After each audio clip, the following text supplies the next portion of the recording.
you want to watch, you can check the back page of the agenda for a Zoom link, and we're also on 143 TV as well as Facebook live streaming. So may I have a call to order, please? Already present. Chris Plex here. David Frog here. Julie Rollins here. Ellen Mar present. I'd like to invite everyone to join us in the Pledge of Allegiance. Pledge allegiance to the flag of the United States of America and to the republic for which it stands, one nation, under God, indivisible, with liberty and justice for all. Okay. At this point, I'd like a motion to move into executive session for exemption number 3 to discuss strategy with respect to litigation if an open meeting may have a detrimental effect on the bargaining or litigation of the public body and the chair so declares. The board will discuss the proposed fire union contract, fire chief contract, and the police chief contract. May I have a motion? So moved. May I have a second? Second. All in favor?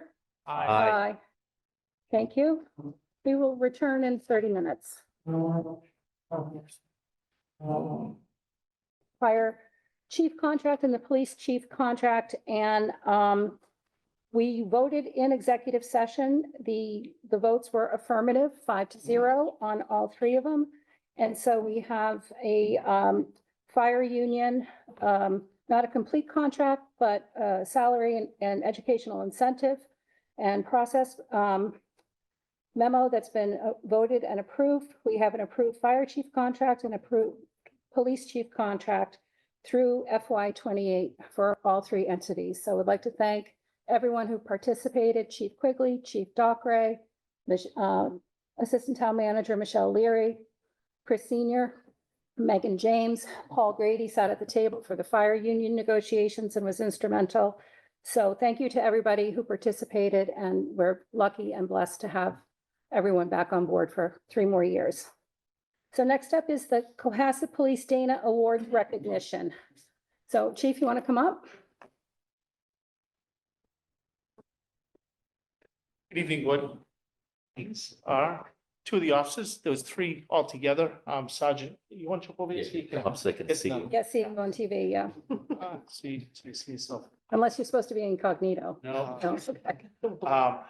This is Officer Brendan Scarry, Officer Kevin Lynch, and Sergeant Harrison Schmidt was there as well. But this past 2 weeks ago, 3 weeks ago, at Quincy District Court, the district attorney and Quincy Court as a whole recognized these officers for some real good work. They made an arrest on North Main Street by the Common. They seized both the shotgun and 2 handguns off someone who was not licensed. And I'll read you the nomination, if I may. Mhm. Sure. Incident overview. It's a firearms arrest on January 17th, 2025. In the early morning hours of January 17th, 2025 at 3:30 a.m., Cohasset Police Officers Kevin Lynch and Brendan Scarry, along with Sergeant Harrison Schmidt, can't be here tonight, responded to a 911 emergency call involving a potentially dangerous domestic violence situation. The call was placed by a 19-year-old female who reported that her estranged boyfriend was following her and her new boyfriend in a motor vehicle. Acting swiftly, the officers were able to locate and intercept the vehicles involved. A traffic stop was conducted on the estranged boyfriend, who was a 20-year-old male from the town of Hull.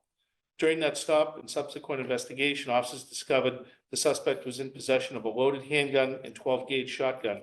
Further checks revealed that the individual did not possess a license to carry firearms. The timely intervention by these officers, Officers Lynch and Scarry, along with Sergeant Schmidt, likely prevented a deadly escalation of a domestic dispute. Due to their prompted professional response, a potentially tragic incident was averted. And with that, they were awarded the Dana Award 2 weeks ago. Wow, great.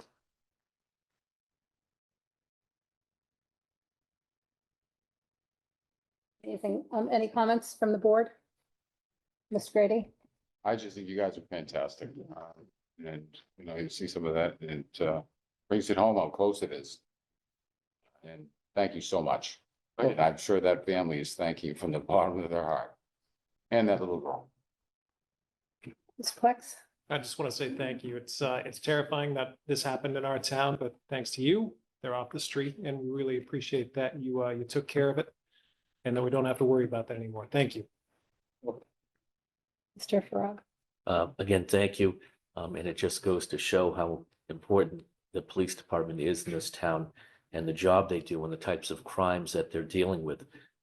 It's not the same crimes that we saw 20 or 30 years ago. So it's even more important to be more vigilant than ever before. And so we just thank the police for all their efforts.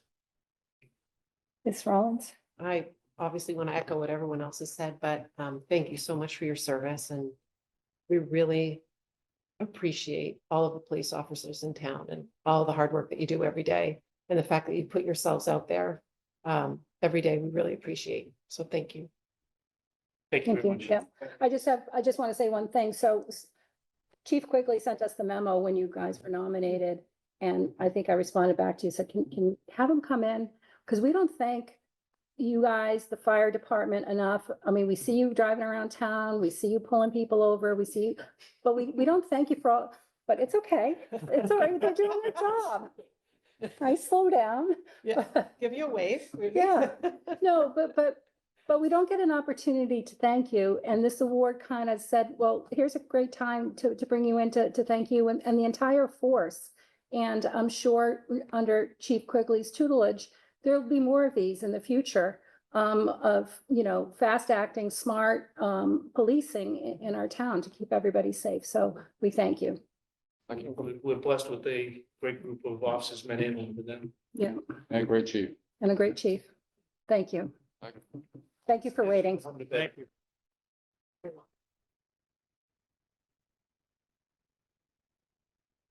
Okay, next up, board and committee updates, proposed Cohasset Village Historical District Study Committee, slight change to the charge. So we have Mrs. Dormitzer here. If she'd like to come up, please.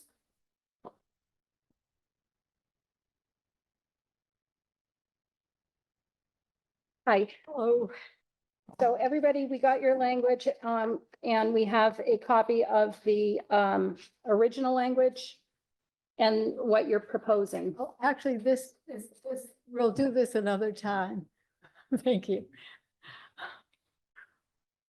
Okay. Unless you want it, well, No, we just have time for this tonight. right, okay. Okay. So I don't know if everyone got a chance to read the change. Primarily, it's changing the number of members from 7 to 9 to 3 to 7. Yeah, it just goes, it's in line with chapter 40C of the Mass General Law. which Okay. Spells out Okay, the requirements. the requirements, okay. And we've already appointed several members. 7. Seven. We have the maximum, Okay, and it's coming along very well. They're doing a nice job. okay. Does anyone have any questions? No? Okay. Okay? Yeah. Okay, great, thank you. So can I have a motion to approve the change in language in the Cohasset Village Historic District Study Committee charge? Second. I need a Oh, motion. sorry, motion. I'm Mr. getting ahead of myself. So Mr. Grady moved it, Mrs. Rollins seconded, all in favor? Aye. Aye. Great, thank you. Thank you for Thank coming. you. Okay, next up, alternative energy update. Ms. Tanya Bodell. Hello. Hello, thank you for coming. Thank you. I have saved you from a 78-page slide presentation. Oh, thank you. You're welcome. Actually, we never get into the 78 pages, but they're there for information. We do have a 2-page memo highlighting 4 items we would just like to raise. We are required in our mission to come before the select board, ask for approval. We operate and pursue things per your direction, but often we come to you and ask, these are things we'd like to pursue. The first is a quick announcement, and then it follows up with something to pursue. The solar energy array on the old landfill has generated $500,000 in savings, electricity savings for the town.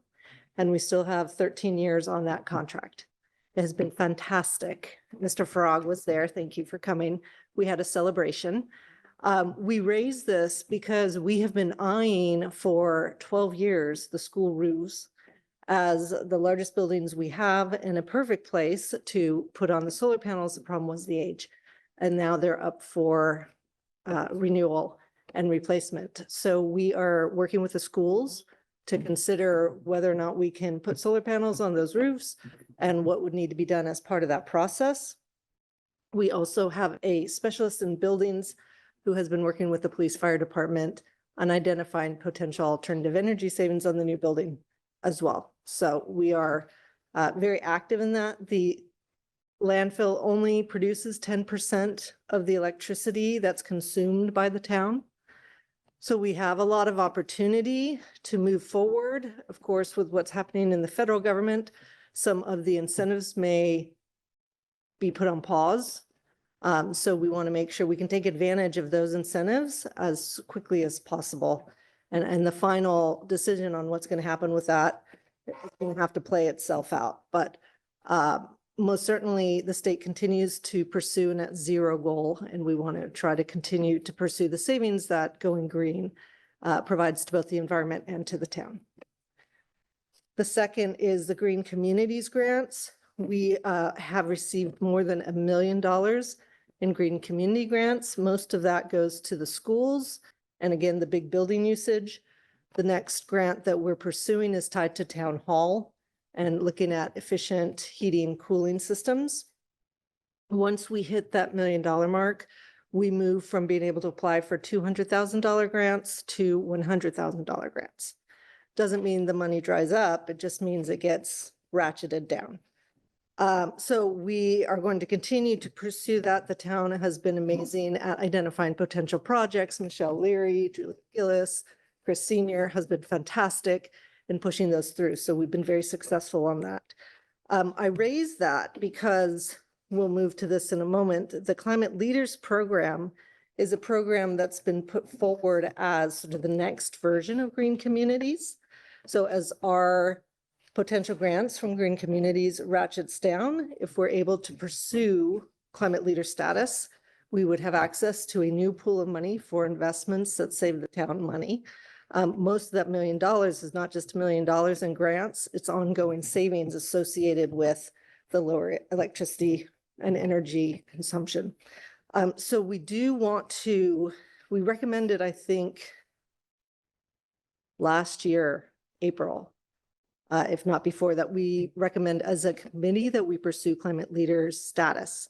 We'll talk about what that entails. It is getting easier to be able to achieve that status just as time goes on. So we think it's not as heavy of a lift as it was before, but we're continuing to monitor it. One of the items is having a decarbonization plan for the town, the municipal load. We look at this as something that we as a committee can do a lot of. We've already done carbon accounting. We could get a $25,000 grant to have technical support to help us look at what the town would need to do to decarbonize. This is not an environmental initiative, it's good governance. The state has a net zero goal by 2050. They want a 50% reduction in emissions from 1990 levels by 2030. They currently are giving out carrots and incentives for the towns to help achieve those goals. At some point, there's a risk it'll be an unfunded mandate. We want to anticipate and look at what a plan would include, especially with uncertainty around the subsidies at the federal level, how much it would cost if we were to do it ourselves. And we think that this is moving forward with good governance to get our arms around what potential obligations would be and could cost from the state level. Taking into account state and federal loans, funding opportunities. This also is important for the Resilience Committee, the Harbor Committee, because if they're going after grants for resiliency and sustainability, it helps them to show we have a proactive plan in place, and it helps when we go after grants as well. And it would be one component of a Climate Leaders Program. So we would like to pursue that. We raise that. I don't think this is something that needs to go to town meeting, right? This is, like I said, we look at it as good governance. Let's get our arms around the potential obligations and the potential opportunities associated with a net zero goal that the state has already moved forward with and may move towards imposing on other components of government in the state. And then the Climate Leaders Program, I have a list of the 5 things. One is to have a local committee to advise, coordinate, and or lead clean energy and climate activities. That's the Alternative Energy Committee, so that's done.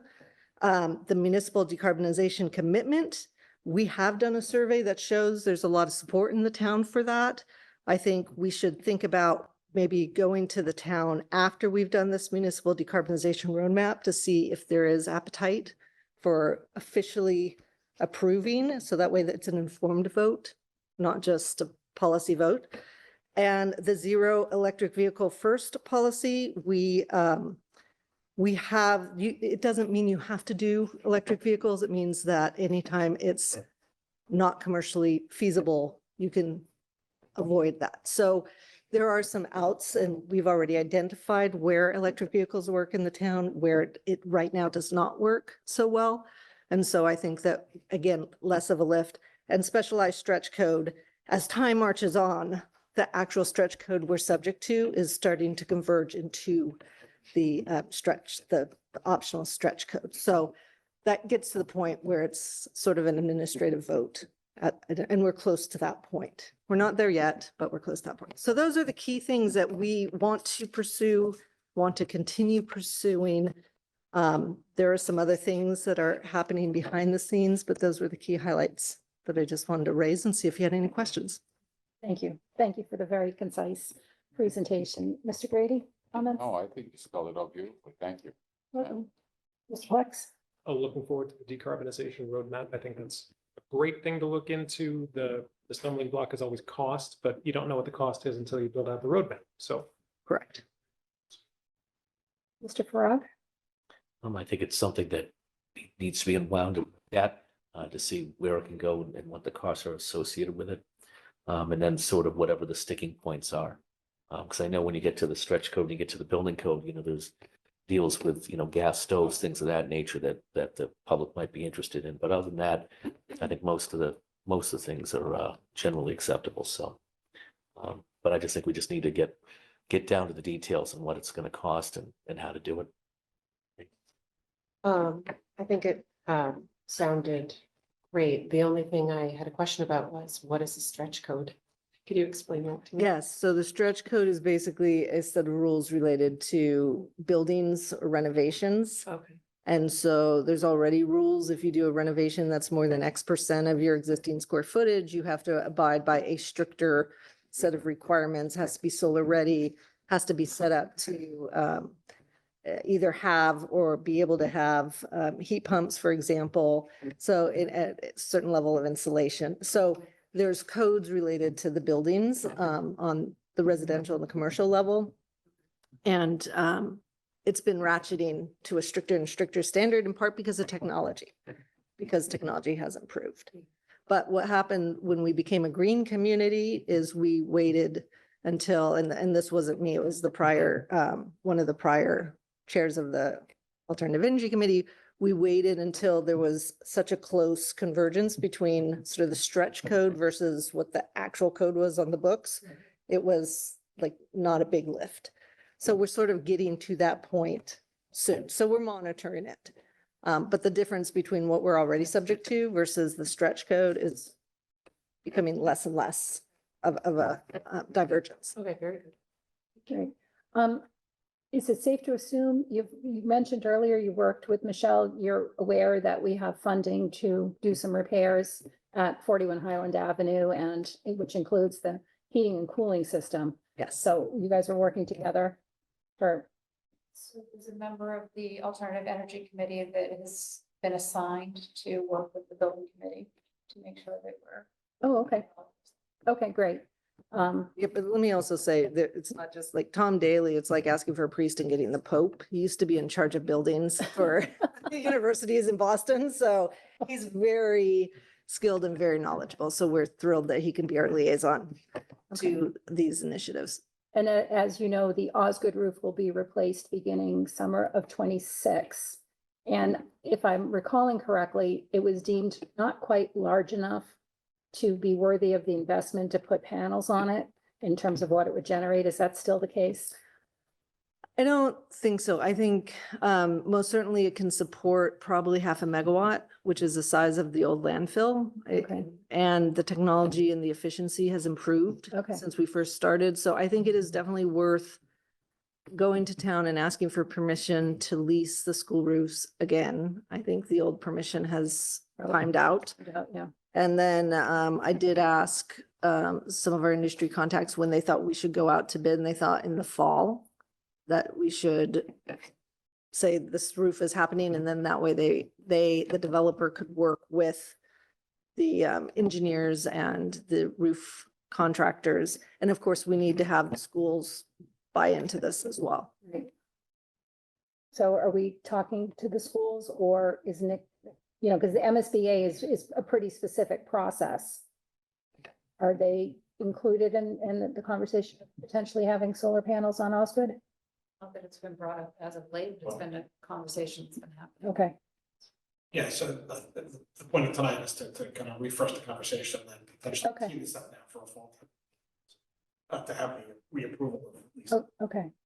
All right, so, Chris, we probably should have that conversation with Superintendent Shannon and Chair Leskey when we meet on the 23rd. Okay. Okay, and then, sorry, I'm just keep going here. The schools have submitted yet again to the MSBA for a new middle high school, and that plan has always been, you know, in the offing. It's always coming, and that's why I don't think we ever addressed, even back when I was on school committee, putting solar up there. We probably, if they are not accepted in December, we probably might need to have a conversation about the condition of that roof. Because it's in tough shape. How old is it? No? Let's say 2000. Actually, it's not the next one up, right? Isn't Deer Hill the next? Deer Hill's next. Deer Hill's the next one up. So that would be at 25. So it's got to be maybe 22 years old, but there are some soft Getting spots. close. Yeah. Yeah. So we'll keep that at the Right. forefront. There might also, I think, given what's happening on the federal level, there's going to be a timeout of some of these incentives, right? And at that point, I think it's going to be hard to make it economic. Okay. So the state most certainly wants to take advantage of the incentives on the federal level as well as on the state level. But I think it might be worthwhile to see if Massachusetts is going to try to accelerate some of these things to try to take advantage of what the final tail will be. But again, it comes, it goes. That is why I am a consultant in that industry, not actually the developer in that industry, because the roller coaster ride that they have to go through on the federal incentives and the economics of their product is always topsy-turvy. Okay. Anything specific you need from us other than? I think just approval to pursue the municipal decarbonization study, just because of the political nature of it. But again, we look at it as simply good governance. But if we can get your explicit approval for our committee to pursue that and pursue grant funding for the technical support for that, we would love that, and we can keep going. If I could just clarify, so you're not looking for funding, you're looking for approval to pursue funding from the state. Approval for us to start working on that, to take the lead on that report, as well as to pursue technical funding from the state. And they've had a number of annual opportunities that we just haven't been able to go to because we haven't had explicit approval to do a decarbonization plan for the town. And the town, by town, I mean the town's municipal load. Okay. All right. So could I then have a motion to approve creating the municipal decarbonization roadmap as requested? Second? Second, all in favor? Aye, Aye. Great. Great. Thank you. Thank you. thank you. Appreciate it. Okay, license permits and events, Cohasset Maritime Institute Race and Band, Saturday, September 6th. Chief Quigley, Yeah, not remote. a what? Not remote tonight, Not remote tonight. in person. Oh, I just lost. I don't know if you noticed earlier, but folks from CMI were here, Oh, Warren Kelly, and we had a conversation. The plan is not finalized. We have to fine tune things because it's a new event. It's totally doable. but we weren't ready for prime time tonight. Oh, okay. And I touched base with Tracy. Tracy's been under the weather for the Okay. last couple of days. So we're asking that be moved back to the next meeting so we can get those details that we need squared away in the insurance permits and all that stuff. But I would ask that the board give approval in concept to letting these entities use, I think it's 40 spaces at Sandy Beach. To set aside 40 spaces at Sandy Beach for a period of time on, I believe it's September 6th. Yeah. So in concept, that's what we're looking for. And that's, I just want to make sure Sandy Beach is on board for this as well. Oh, it's a race. Yeah, so I'm glad you said what you said, because I was confused by the application, and it indicated it's been going on for 11 years. Double check. And I went back and I looked and like, my tenure here, we haven't approved it for 2 years.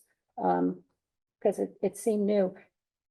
Do you have approval from Sandy Beach? Because part of it is launching and off of the beach, right? Correct. So these are the things I'm trying to iron out. Okay. It's been difficult over the past month. We've had the Arts Fest, the triathlon, the right. fireworks. There's a lot going on. We've been Okay, A little bit at capacity. So okay, I just need a little bit more time to okay, tease this out. that's fine. So, our next meeting is the 15th, but it's a very quick Zoom meeting on, budget transfers, so the 22nd. The 22nd would be great. Okay, And Lauren and they know. Again, they were here ready to talk. But I Okay. think it probably would have devolved into really a confusing yeah, that sounds good. situation. Yeah, So, and you'll have comment from the Sandy Beach Association as well. correct. Okay, And insurance permits and all those things. okay. All right, so, can I have a motion to defer, the vote on Cohasset Maritime Institute race and band for Saturday, September 6th? Second. All in favor? Aye. Thank you. Okay, next up, the fireworks while you're sitting Oh. here. Oh, keep going. I'm on a roll. Okay. So the fireworks are tomorrow night. We're going to start blocking roads at about 6 p.m. Mhm.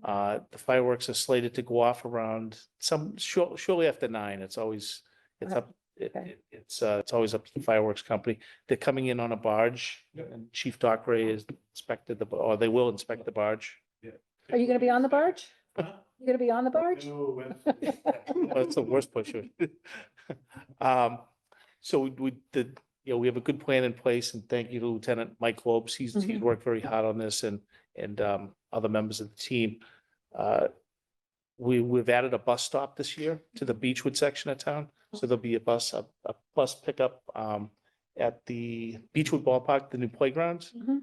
And there'll be 2 buses. There's 3 stops altogether. There's Depot Court, there is the high school, and then Beechwood.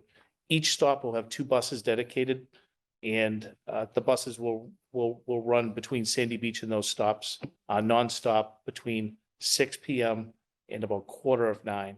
Oh, wow, okay. And we're urging people to get there early, get your spot at the beach, bring your chair or whatever you have to do.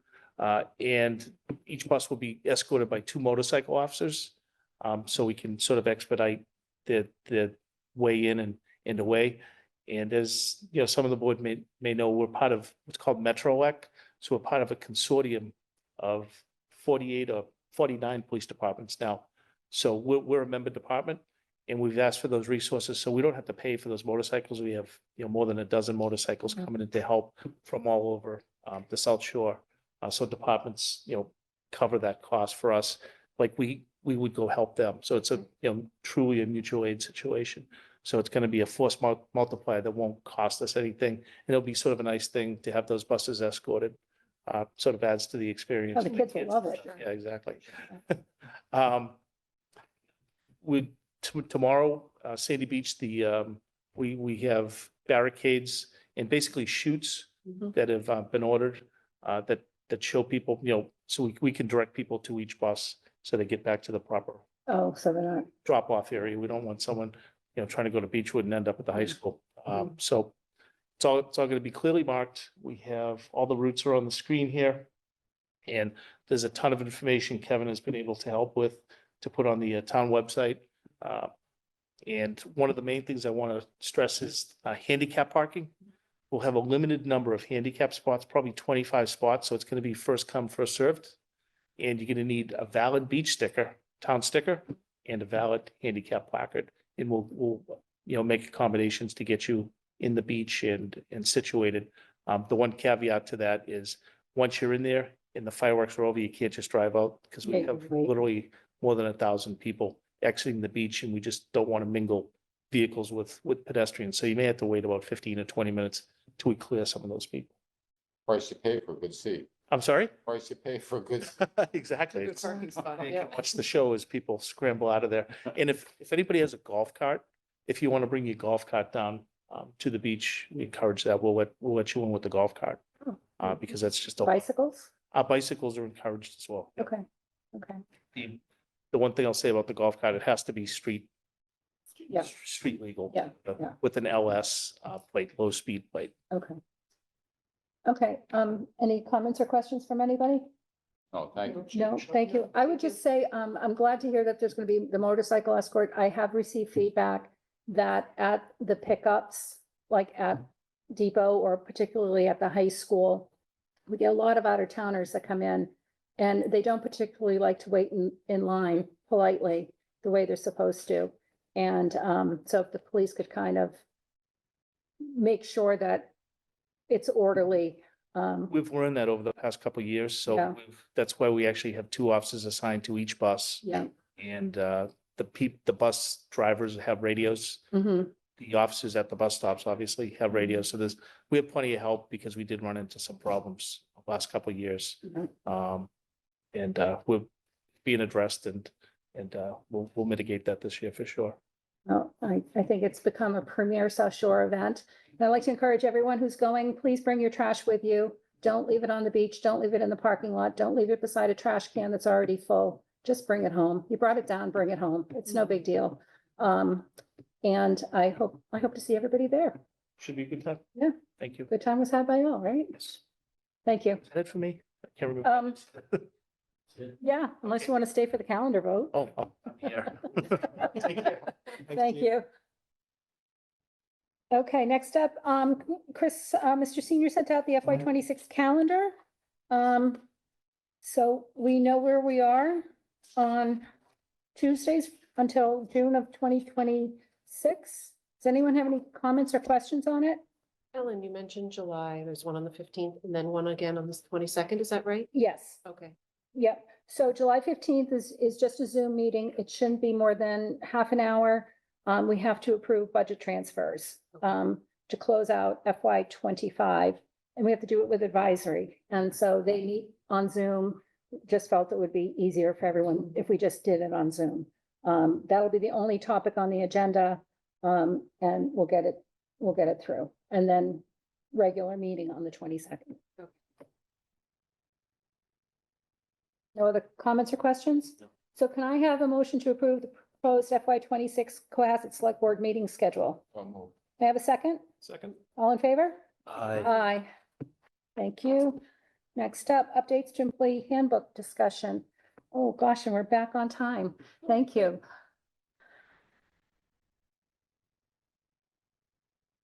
For having me. I don't know if you maybe want to pull the microphone a little closer. Hello? Yeah, it's not on.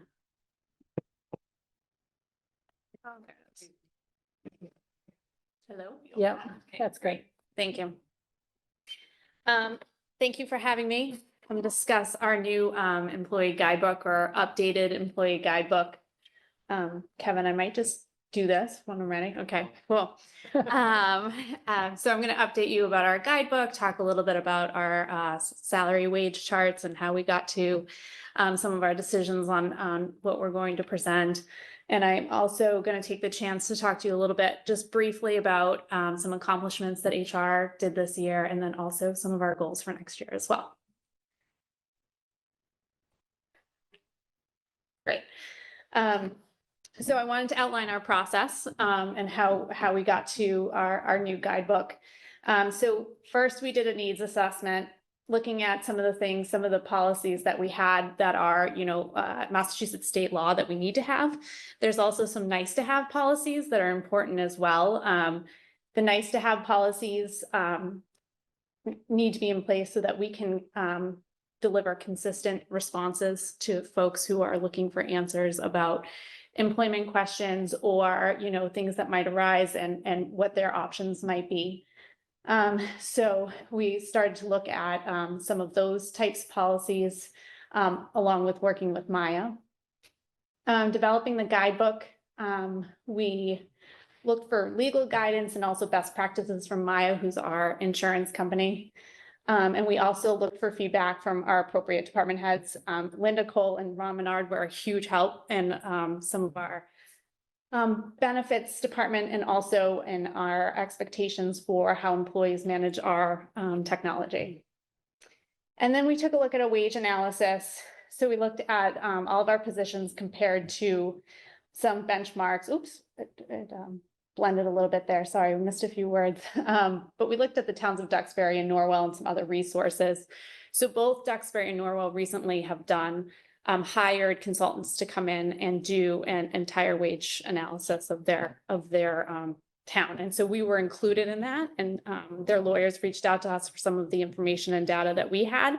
And so then at the end, they provided that information to us. So it was a huge cost saver for us, and it was great information. So we have both those towns as well. And then we just took a look at the step structures that we have in place now and to see if we were aligning with our neighbors. And now, right now, what's in process is we've created the document, and it's currently with Clifford and Kenny, who's our law firm, just to make sure that we have created something that they agree with and that it's on the right path.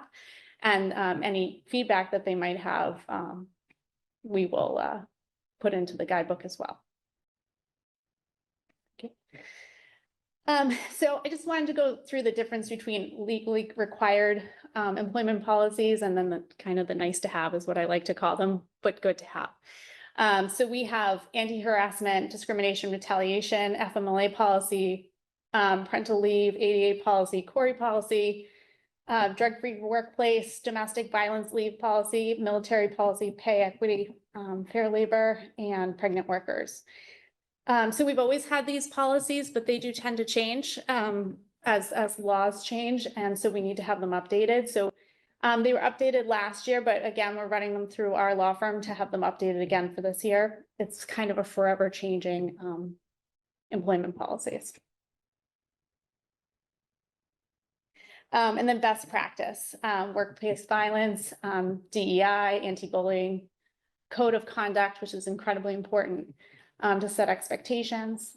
Social media and technology use is one that I partnered with Ron on. We're working through a remote work policy, vehicle use, calm time policy, personal relationship, nepotism, attendance, and dress code. So it's a lot of policies. Our previous guidebook was 64 pages, and now it's 90, and it's in its final draft. So there's a lot to lay out, but again, really important that we have specifics in place so that we treat every situation the same. And so how do we distribute the guidebook? When somebody comes to work for us, we have an electronic onboarding process. And part of that process is to sign off on the guidebook. We post it on our new website. A link is emailed to all staff. We've implemented a bi-weekly HR update. So anyone coming or going, updates on policies, updates on trainings, updates on fun things like employee events. So we have that bi-weekly email going now. And we also have a monthly training program, which everyone loves, but it's so important. And that's through Maya. It's an automatic training that goes out and everyone has to complete it. And sexual harassment is a yearly training, which is required to be a yearly training. So we worked on the wage charts, and what we've noticed with the wage charts is that we start off competitive and then we start to not be competitive towards our last step. And so we're finding that our senior leaders, if you will, are really not making a competitive salary compared to our senior leaders in local towns. So that's something that we've all acknowledged in the last year. Treasurer collector has also brought it to my attention. It's something that she has noticed as well. And when we looked at the wage charts from the competitive towns, that's also what we were seeing. So in our manager's chart, we're exploring dropping the first step and adding a new step 10 to expand, and also adding 3% between step 9 and step 10. So we have 10 steps right now, and between each step is 2%. And so we're adding 1% between 9 and 10 to see if we can, again, make up for that miss that we have in that we're not competitive. And then our admin chart we're exploring as well. So COLA is cost of living. So 2%, when I say 2, 2, and 2, that's fiscal year 26, fiscal year 27, fiscal year 28. We provide a 2% increase, and that's outside of their steps. So that's just cost of living. And we're also, the library union dissolved this year, so they are being brought into the admin charts in our personnel guidebook. And so we've worked on a wage analysis for them, and also making sure that we're bringing them into our admin chart in a way that's fair and equitable. Megan, Yes. all right, if you don't mind going back one slide. Just a question on the steps. So the 222 for both managers and admin, that is in line with the market for a neighboring town? Yeah, so it depends on, with COLA, it depends on the town. So some years, you know, you'll see towns do more like 3, 3, and 3. But years like now, where you're seeing towns faced with an override, some of them are getting no cost of living. So it kind of depends on the financial situation that particular town is in. But we generally see anything from 0, which is rare, but usually like a 1 to 3.5 is high, 3.5 or 4. So This is somewhere in the middle. absolutely, yeah. This is something that's generally expected is 2, 2, and 2. I think previously we did 2, 2.5, and 3. So we try to do our best to be competitive with our COLA, but we also have to keep an eye on our pocketbook as well. So that's generally where that number comes from. And that's on top of the normal step increase. Yeah, so the step increase is a performance-based step increase. So you get a great performance review, you get your step increase. If you have some training or some improvements that you need to make, sometimes we'll hold it back until those improvements are made, and then you might be given your step. So it's just it's a tool to make sure that everybody's, you know, doing their best, and that we as managers also have them on the right path too.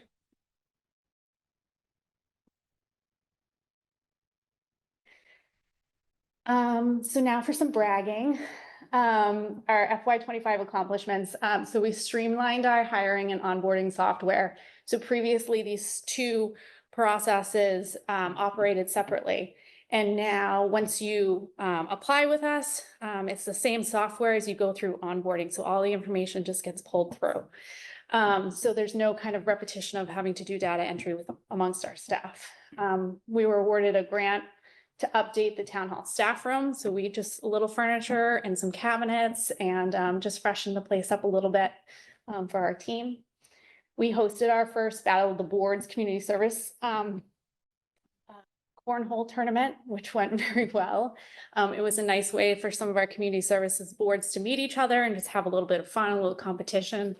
There's a lot of smack talking going on. And as you probably already could assume that the Elder Affairs Board beat us all very badly. So that was a really fun night with some sandwiches and snacks and just some fun. We've increased our wellness program with Maya. So we have an employee wellness program. You can see the calendar on our webpage.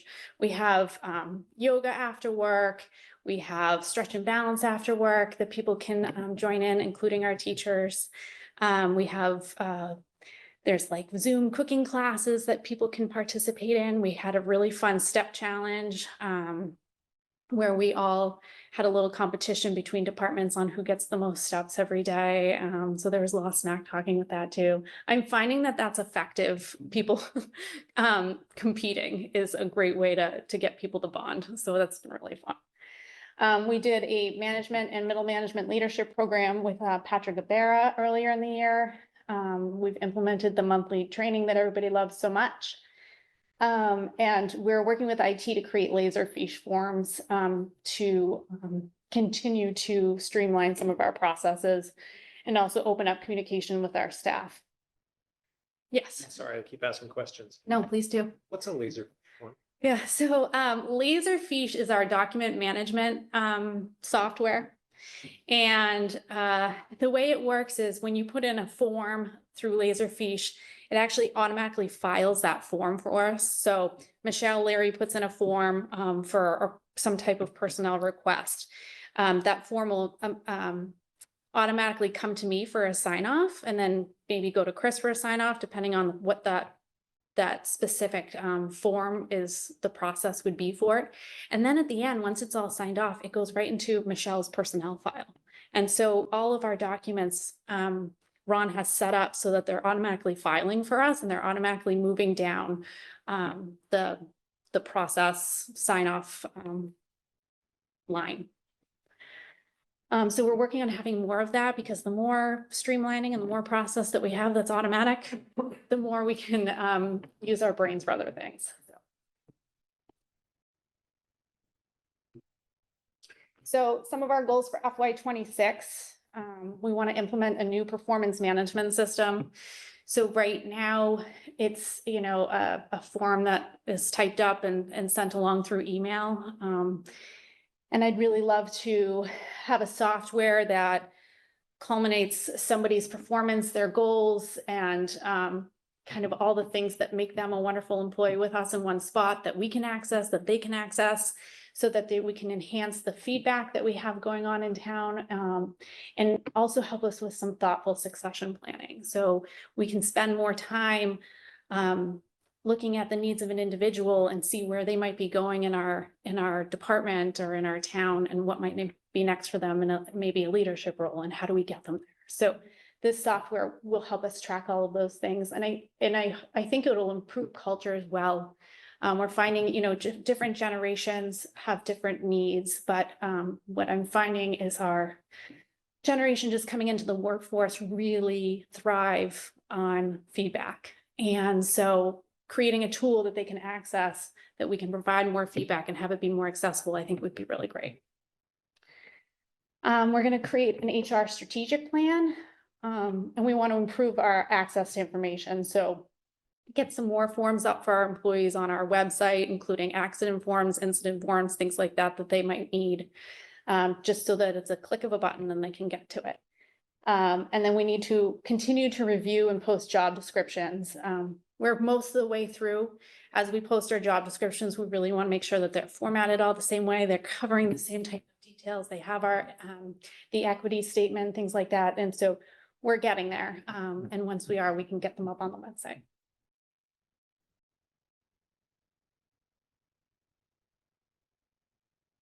That's it. That's great.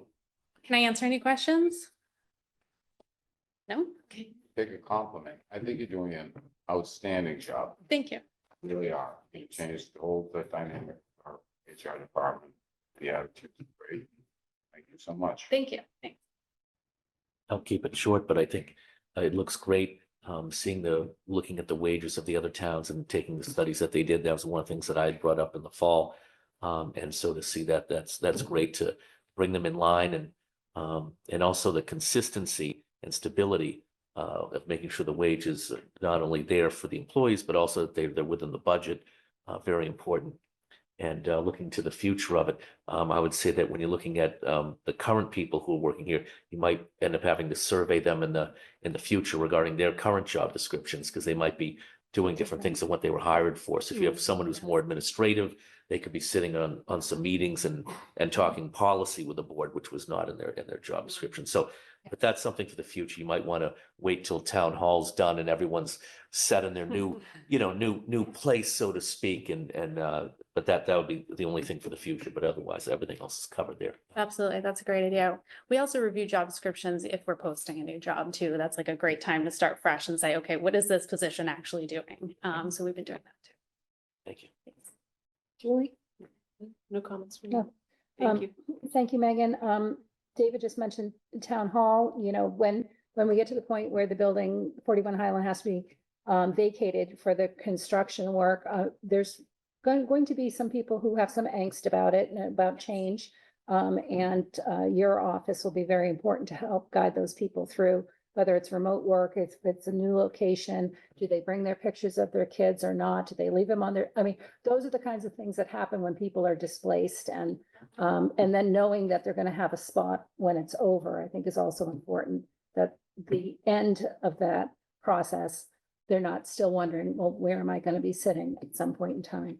But thank you. I echo Mr. Grady. You're doing a great job. We're lucky to have you. And thank you for coming and doing this tonight. Thanks for having me. Yep. Thank you. Thank you. Thank you. Okay. Next up, select board FY 26 goals. So I did my best to type up what we all talked about in terms of actual goals. And as usual, I have too much paper. Can't find. Here it is. Yep. So does anyone have any comments? We can, if everyone's good, we can vote them tonight, or typically we spent two public meetings last year. We voted them the third week in July last year. Should we just start with the first one? Yeah. Yeah, I Yeah. think so the community knows. We know them, but I don't think the. community Okay. does, yeah. No, don't. Okay, so as we did last year, we developed these goals in recognition that the FY 25 goals are still ongoing and requiring support and follow through. We're undergoing a complete municipal reset with renovations to town hall approved, as well as the ongoing work for police and fire. And disruption will be temporary, but nonetheless unsettling to staff and the community. And we'll continue to emphasize through all process and projects the need to develop repair and maintenance funding in order to stave off another complete reset in 25 to 30 years. So the first goal we talked a lot about was communication and community awareness. That where we failed on the enterprise fund for the RTF at town meeting was we didn't communicate what our plan was, what our thoughts were, what was going to happen. People wanted to know how much is it going to cost me, and so and I'm kind of talking to you guys.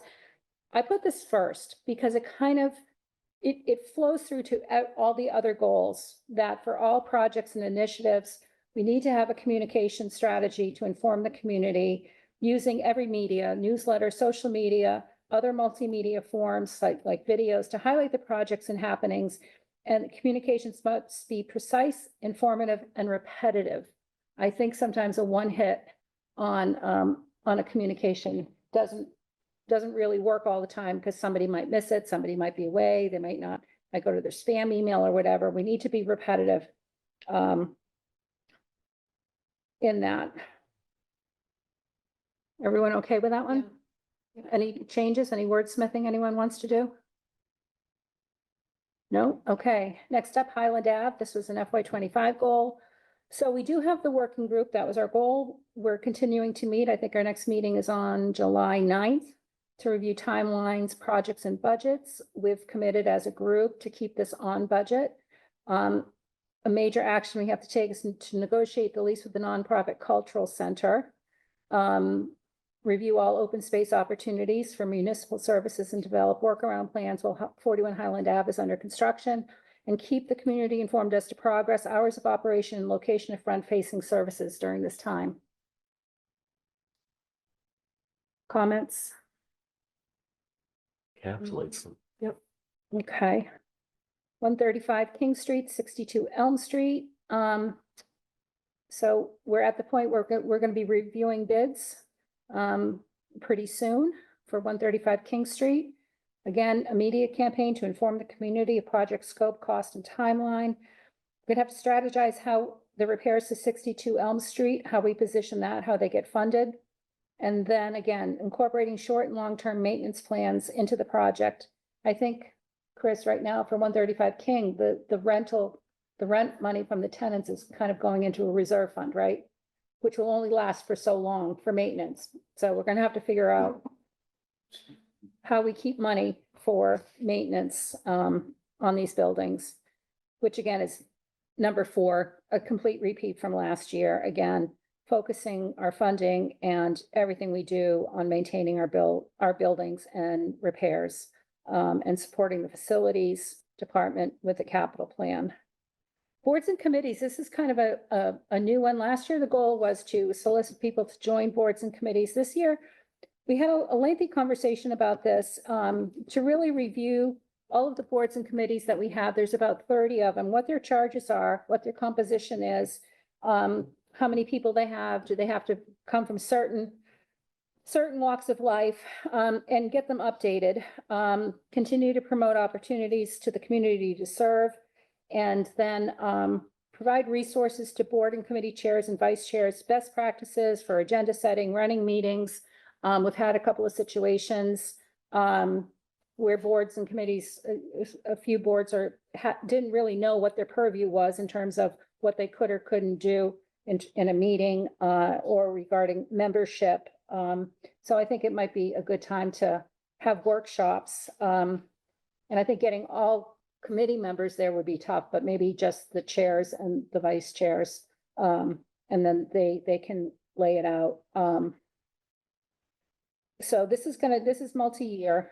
And to help with succinct and efficient, Right, which is Right. covered under running meetings. running meetings, yeah.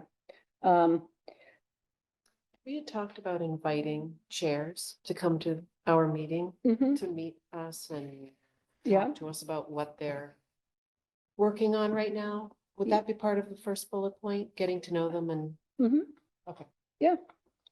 I think that's good. Well, we had the first one here tonight, Tanya Bodell from Yeah. AEC. Yeah. We liaise a lot with capital budget and advisory. But I think it's some of the other committees that we don't spend a lot of time with that we probably should include.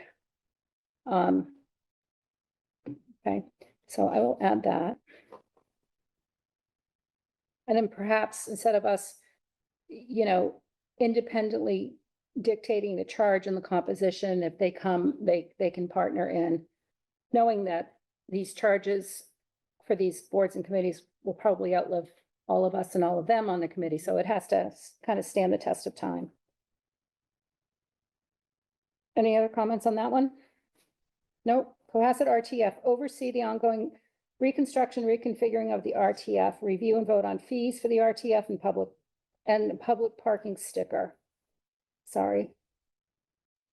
Review and vote on strategies to increase revenue at the RTF to offset costs. Oh, thanks. It looked like an incomplete sentence.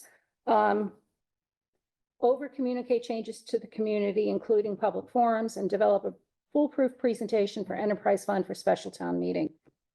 This is number 6, but it certainly isn't number 6 in the priority list. Without an enterprise fund, and I'm just going to say it, we'll be looking at in the neighborhood of $500,000 in budget cuts in other departments, because we have to have a balanced budget. So we will get this through, and we'll have a good informative campaign to present to special town meeting. And Ellen, this might be one where it makes sense to underline number 1 again. Having spent some time at the RTF recently as we're cleaning out our basement, I overheard a lot of conversations between the lovely people who staff the RTF Mhm. and folks from the town asking what's going on. Mhm. They did a great job communicating what was going on, but there should be other channels available to find out what's going on at the RTF Okay. besides asking the lovely people in the bright yellow vests. Yeah, I agree. Okay. Ellen, can you remind me why public parking is in bullet number 2? Was that a revenue? Was that So revenue it's a public generating? parking sticker. So the original conversations were that there's going to be 2 stickers Oh, right. or an RTF placard and a Okay. parking sticker. So it's called the all facilities, which I don't think we can call it that now, because it's just for parking, right? In certain locations. Sandy Beach. Sandy Beach, Rocky Beach, Government Parker Island, Parker Avenue, Yep. places like that. Okay. So, we have to be cognizant of the fact that some people will say, well, the all facilities, I got the RTF and the parking, and now just the parking. And Right. we kind of have to weigh what that fee structure would look like as well. Because if we don't, they'll ask and we won't be prepared. Yeah. Over communicate changes, develop, okay, we already did that. So, any other comments or questions or reorganize the order of them, or is everybody fine? Anyone? I think they're great. Ellen, the only thing I would throw out there is just something to offset 1 from 2 through 6, because 1 is so important that it be part of 2 through 6 and everything that we do. So, I mean, I don't want to wordsmith it. I don't want to, No, please do. I mean, have it, maybe just changing it from 1 to for all select board activity, okay, and then start the numbering for 41 Highland Ave. as one. I like that idea. That makes it a little more clear. So for all select board goals and activities. Mhm. Okay, I'm good with that. Everyone like, okay with that change? Okay. Okay. All right, do we want to mull on this and vote on the 22nd, or are we prepared to vote on it with the changes we just made? Fair now, unless anybody's got any. I'm comfortable now. Yeah, me Okay, too. so may I have a motion to approve the Cohasset Select Board FY 26 goals as drafted July 1st, 2025, with the changes as recommended? So moved. May I have a second? Second? All in favor? Aye. Aye. Okay.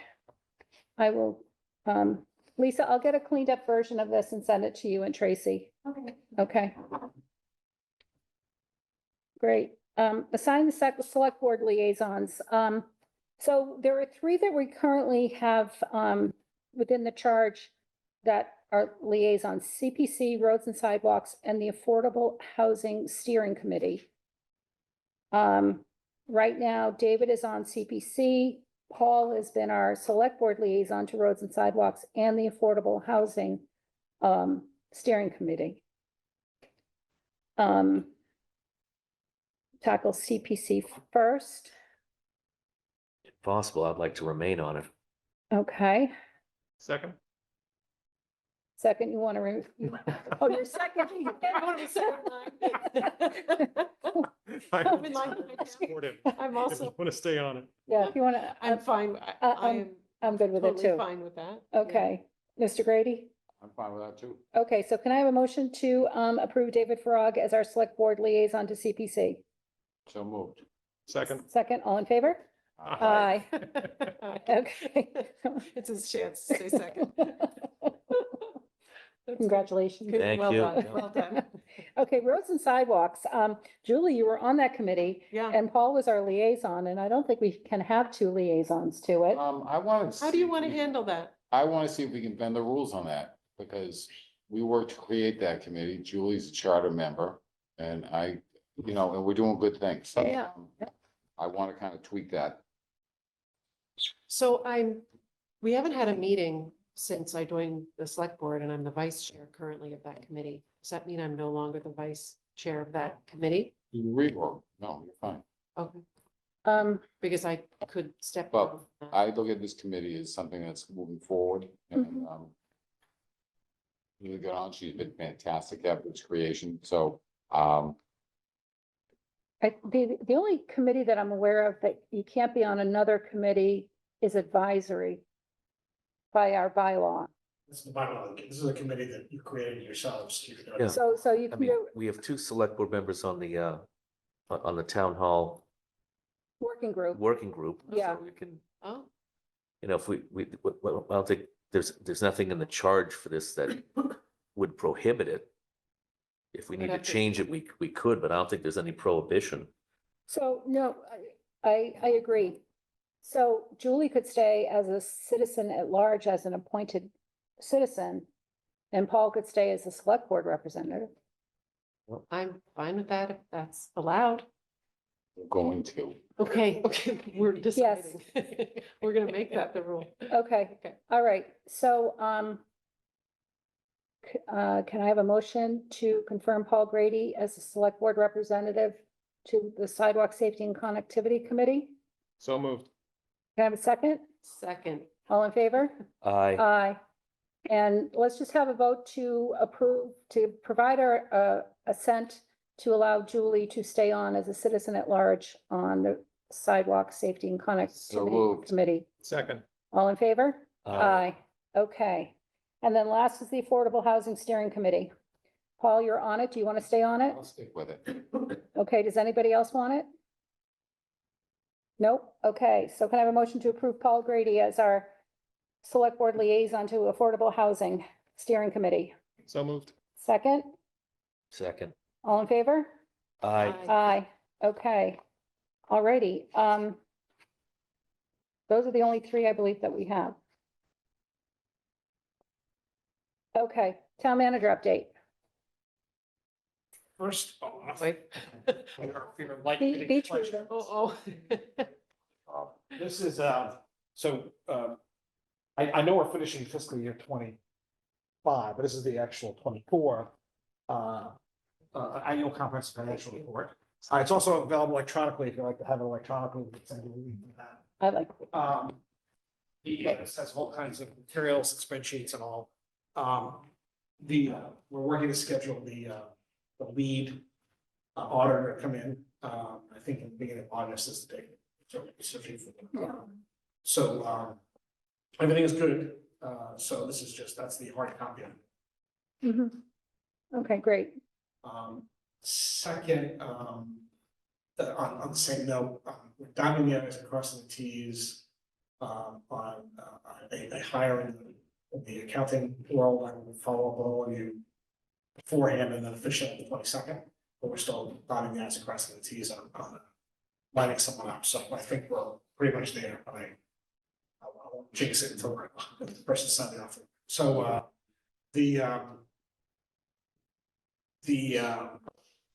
another follow-up on projects. The chief reminds me that today a new radar speed sign was installed officially on North Main Street at Rocky Lane going northbound. So it's another. Oh, is that the one that's on my list to email you? Wow, you're ahead. Nice, one step ahead. So Yeah. So that's now in place. I don't know, how many do we have now, chief? I was just trying to think, I believe it's 5 or 6, and they've all come from grant funding through EOS. Right, right. So just so everyone knows, I got an email from a resident of North Main Street who was expressing concern because when we lowered the speed limit in town, there was a section of North Main Street which stayed 5 miles at 30. Oh, it was 30, Stayed okay. at 30, yeah. 30 and but it was higher and there's a ball field and kids are on bikes and all of that. And I sent it to Chief Quigley and Mr. Senior and Brian Joyce, and they were all in agreement, like, yeah, we should do this, because it is a tough place. So, thank you. Unfortunately, it does take a long time, but you got. Yeah. It's, it goes through the grant process. Yeah. But so I guess my point to the community, to whomever is listening at 8:47 PM is, if you have a concern or you have a thought or you have an idea to, let us know, because sometimes it's going to benefit the whole and not just your own individual situation. And if we can help and do something good for everybody, we're happy to do it. Will the limit remain at 30? But this will help keep people in check. It does drop, and the board did change the speed limit, so it drops Yeah. to 25 faster than it used to before on the fields, the baseball fields. And then it goes. Yeah, what's that little road? Okay. Mohawk, no, what's that little cul-de-sac? Right, but heading towards town. It goes from 30. Yeah. From like the train station, Yeah, and it gradually ramps down. It's at 25 just before the ball fields, then down to 20 at Green Street, and it's 20 through the common area. yeah. I remember we voted on that. We're hitting the northbound traffic on North Main Street Mhm. with this new sign. We find that people are in a rush to either make the boat or make the Train. train, or just avoid 3A altogether. There's been heavy construction up there, so people are zipping right along. So there's a lot of enforcement, and this should help, hopefully. Great. These signs are very effective. You recently, last year, thank you to all of you, put one on King Street. And we abut King Street, and I have to tell you, it's really, really helpful. It's one of the things that actually works, Yes. enforcement is very sporadic just because of the call volume. Mhm. But, that physically, you've seen it, just think about when I'm driving along, I'm behind. Oh, even you? Oh, yeah. Guilty as charged, yeah. So I just wanted to mention that we only have one going in one direction right now in King. And as you know, King Street has been used again and again and again as a detour for 3A. Tomorrow as Especially well. right now and Yeah. tomorrow. So we have everybody coming who would typically be on 3A coming along our street, and it would be amazing. I just want to put a plug in. Be great to have one of those radar signs going in the other direction. Yeah, So that, between Stop and Shop and Pond Street. Right now, we have one between Beechwood and Pond. It would be amazing to have one on the other section of King Street. Do you know where I'm referring to? I know exactly what you mean. And, that's on the list as well as Oh, good. Beechwood Street, is the other one that we. Oh, great point. Yeah. Okay, thank you. Okay. Thank you. You might want to stay there because I have comments. Okay. Sorry, when Chris is. Just for your comments, or? Yeah, for my personal comments. Yeah. So I just also wanted to, Michelle has an update for us tonight as well. So, I really took part in the community market last week, the farmer's market. Great crowd. It was a little misty, but people came out. We had lots of vendors, lots of community members, and it was a really good time. And then the concert kind of blended right in. People had to get food and then watch the concert, and so it was really, really great. It'll be a little small this week because it's on Thursday right before the holiday, and that'll ramp back up. They have a rotating cast of 50 vendors, and they try up about 30, 35 every week. So it was great. In fact, I will say that I did run into a former select board member who's now in the cookie making line. She and her kids were actually selling, don't change the lights, I think. So they made some really good, some more cookies. Good. They were very good, so I told the kids not to eat the profits too much. Yeah. But it was a great event, and Yeah. so anyone wants to take part, and we'd love to have a community committee to run this going forward, so if people are interested, just get a hold of Cassandra or Nicole or any of the teams, Ricky. So I just have a project update on the tennis courts. Okay. So we received verbal results from the coring that was done back last week of May. And as we thought, the 3 cores came back. The first core, there's no damage at all. And the second and third coring, there is 1 to 2 millimeters that need to be removed from the top surface to have that flaking come off. And if in fact they provide the written report that suggests what they told us verbally, we are going to move forward and grind the 1 to 2 millimeters off the top of the course. And that's going to take approximately 5 days. That'll start the week of July 14th, as soon as this report comes back. And then the following week, they'll move forward with surfacing, and we'll have the courts completed by the end. Great. Wow. Okay. One other quick update. I know we talked about fireworks. There's been an amazing committee working on fundraising for the fireworks. Just now I looked and the fireworks total was up to $55,872. That was community led. There's a lot of donors. We've had sponsors, pledges, and then just the community at large donating what they can to the event. So we thank everybody for doing that. So that's been a big night of success. Great. How Thank you. can people donate between now and when the event happens? Yep, Could you just so- remind? So there's a GoFundMe out there, and anyone who takes any of the buses, there'll be a link on all of the seats, so if you Oh, want to great. donate. Great idea. Great. To take your donation, and we're gonna keep this open all year long, so we can make sure that we can fund next year as well. So it's not just a one-time funding, so this group is wonderful, and they're gonna continue on. It's kind of screwy that all the towns are doing it one night, like Kingham's doing it, Yeah. or what do you call it? So the drone show. And, because we used to go to the Hingham fireworks at the boat over there, and it was fantastic, and they stopped with Lovers or something like that, whatever, the little island out, Yeah. stopped it, but, I mean, it's too bad that they weren't staggered. I'm glad we're first, but. Great. But great work. Thank you. That's good news on the fundraising, because so there's a lot of donors that aren't on GoFundMe, because the GoFundMe total isn't that high. No, it is, we've added them in. Oh, you've added them in, okay, And there's been okay. sponsors that have been given, so we've added them in. Okay. okay, great. Yeah, I was shamed into it. And what's the goal? The goal was $75,000. We anticipate the night of the fireworks, just like last year, we'll probably get another $10,000 to $15,000. Yep. So we're hoping to. Okay, great. I'm gonna tell Tricia, she better donate too. Right, great, thank you, Michelle, thank you, Chris. Mr. Grady, comments? Select board comments. One thing I want to bring up is, and we discussed this at some later meeting. Got to start looking more at the parking in town. You guys are getting Yeah. tagged. I'm sorry, The parking. the parking. You know, up around Main Street, it's something I just want to put out there. Not to, this is no jab at you at all. No, I understand. But people, we're kind of a victim of our own success.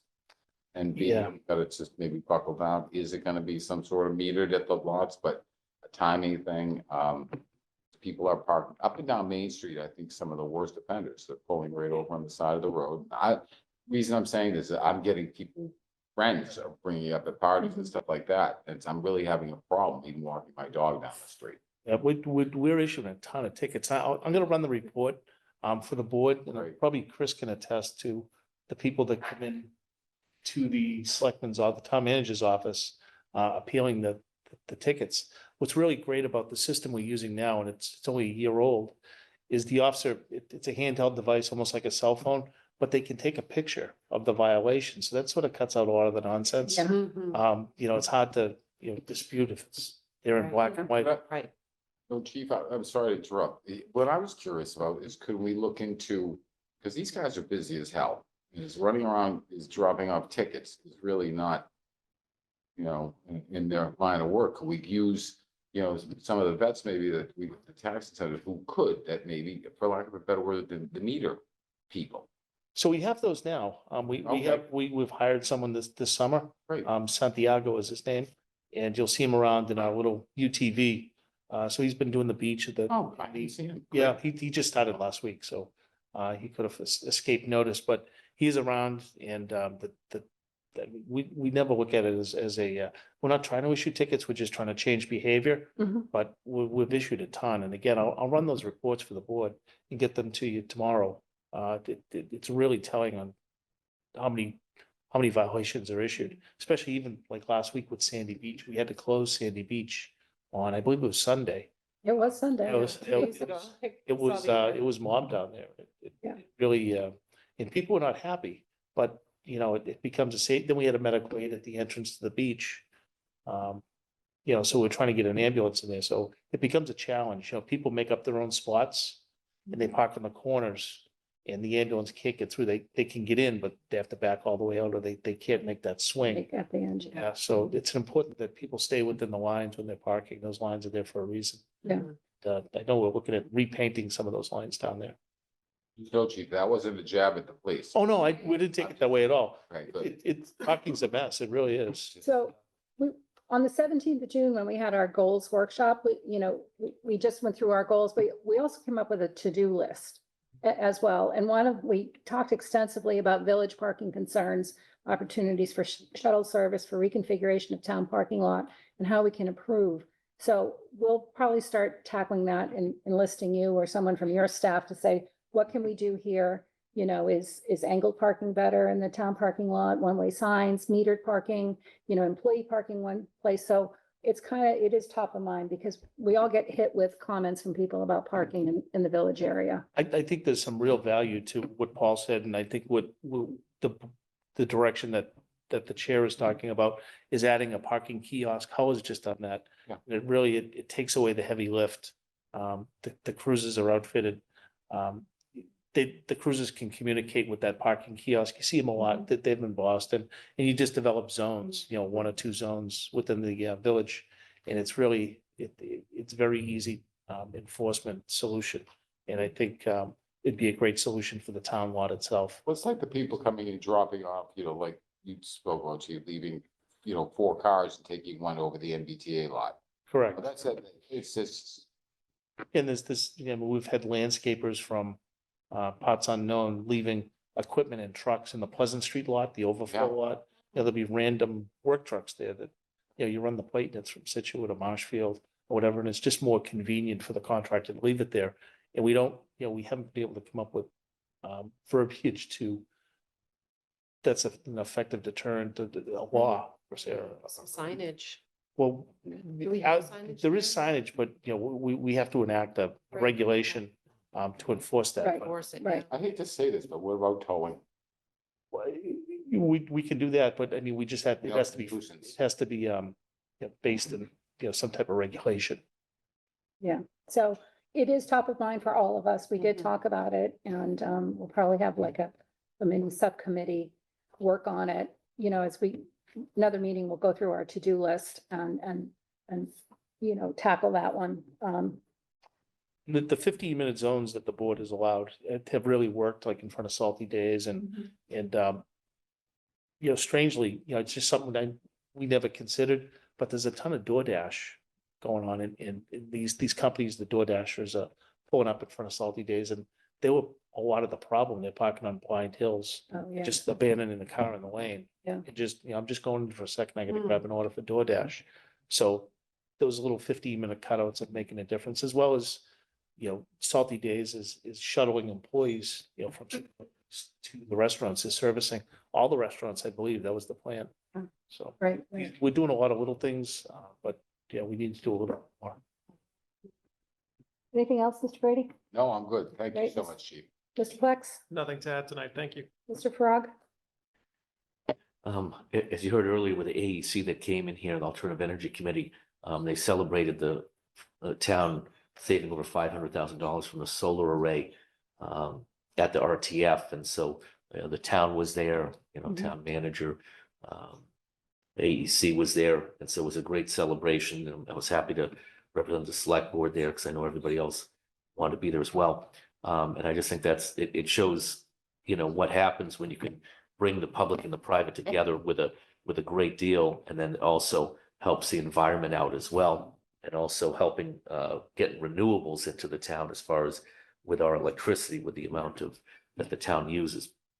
Secondarily, tomorrow, as you know, is going to be the fireworks, and I hope everybody goes there and supports the town and enjoys it, because it's a great civic event and it's become a tradition, and hopefully it'll be a tradition that lasts longer.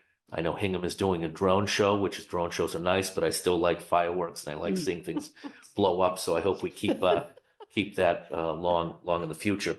And then finally, I would say that while you're seeing the select board tonight, if you're looking at home or if you see this on YouTube later, we're talking about the goals. We're looking at things for the future. We're looking at all the different capital projects, bringing the town in the 21st century, in dealing with not only the police station, but town hall. And it's not hard to notice that if you read the papers or see things online, that all the other towns around us, they are now scraping for money for last year's budget because of all the failed overrides that happened. And I'll keep repeating this, that with the stability that's been created with the budgeting process here, with all the different boards, advisory, capital, select board, town hall, involved school committee as well, creating that stability is the value of that is sometimes unseen, but certainly greatly appreciated. And if you look at one of the towns that's close to us, they're trying to scrape their ambulance funds to try and save firefighters, because they would have to cut them out of the budget. Other ones are cutting 40 teachers.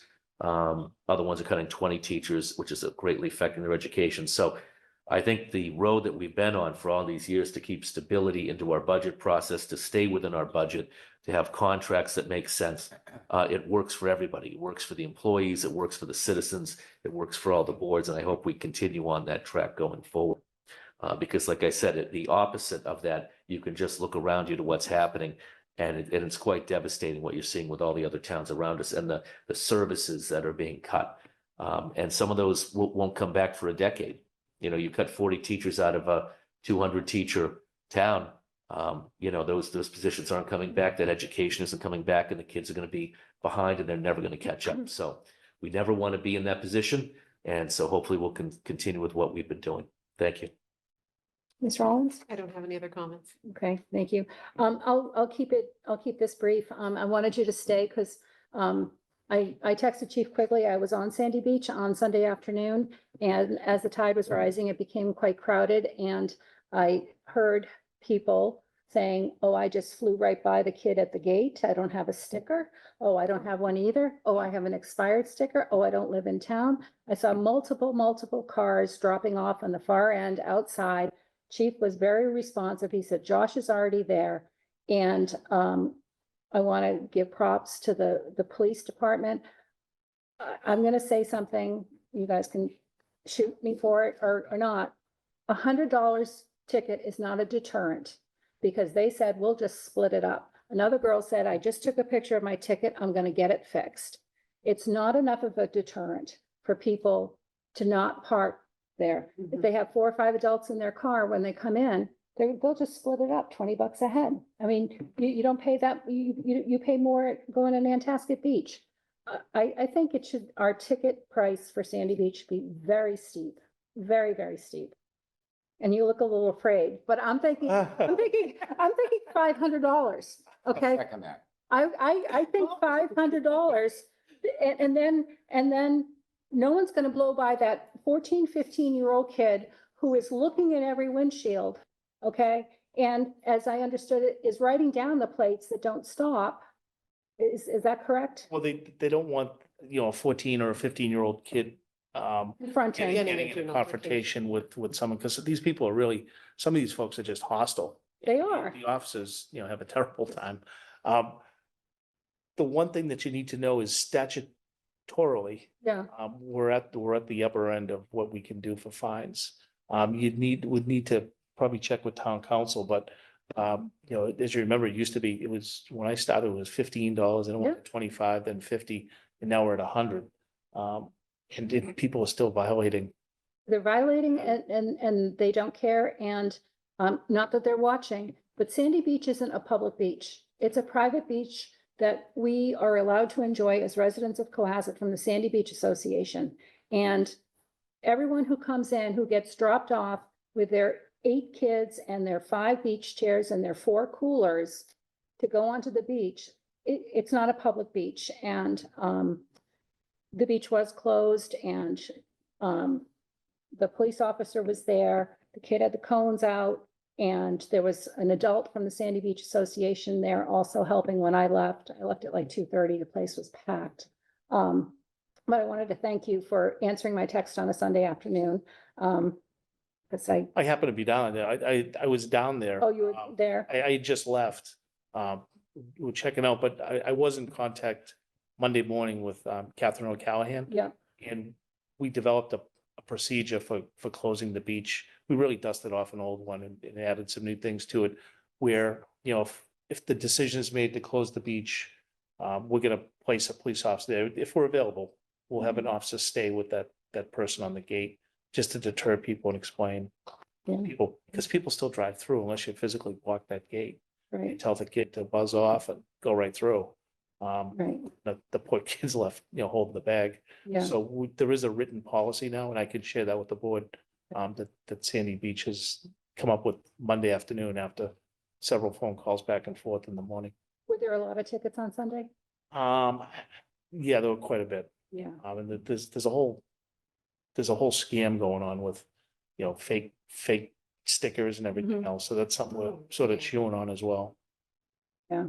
Is there any way to sawhorse the island at the north end of the beach so people can't pull in and drop off? Because I think if you're a resident with a sticker dropping off, that's one thing, just come in the beach and drop off. So what we found is when we barricade, we tried that a couple of years ago. Yeah. And people just stop in the middle of Atlantic Ave now Oh, and they unload. that's dangerous. Yeah. So Okay. it's Oh, a difficult problem, but on particularly busy days, is there any way to have someone other than a 13-year-old child manning the gate? Sandy Beach, I think has trouble getting people to do that. Okay. It's again, they're told not to confront people, just, take note. And when the officer comes through, these are how many people I noticed that didn't have stickers, and really, directs the officer to those cars first. Yeah. But again, I'll send you the report tomorrow on the parking tickets. It's very telling, and you can tell how many are issued at Sandy Beach on particular days. It's a great new system that we use, and the reports are pretty comprehensive. Well, that was my comment. I just wanted to thank you and your team for being so responsive on Sunday. I mean, we haven't had very many beautiful weekend days. I understand why people want to get to the beach. I heard Nantasket was packed and closed, and I think a lot of people just, and it was high tide too. So there's a lot of places that don't have beach at high tide. So thank you. The plovers are, that, protected Yep. area, they're sort of exasperating things too. Yeah, yeah. All right. That's all I have for comments. Thank you, Chief. Thank you. You gotta Yep. go this way. Yeah, you could go. Yeah. Well, you can. Yep, yep. Yeah, we're now running over. So, thank you all for listening to my rant about that. Okay, approval of minutes. So have everyone had a chance to look at the minutes? Do I have a motion to approve minutes So of moved. June 5th? So moved. Do I have a second? Second. All in favor? Aye. Aye. Do I have a motion to approve the minutes of June 17th? So move. Second. All in favor? Aye. Aye. There's no topics. Do I have a motion to adjourn at 9:10 PM? So moved. Second. All in favor? Aye. Aye. Thank you. Thank you, everybody.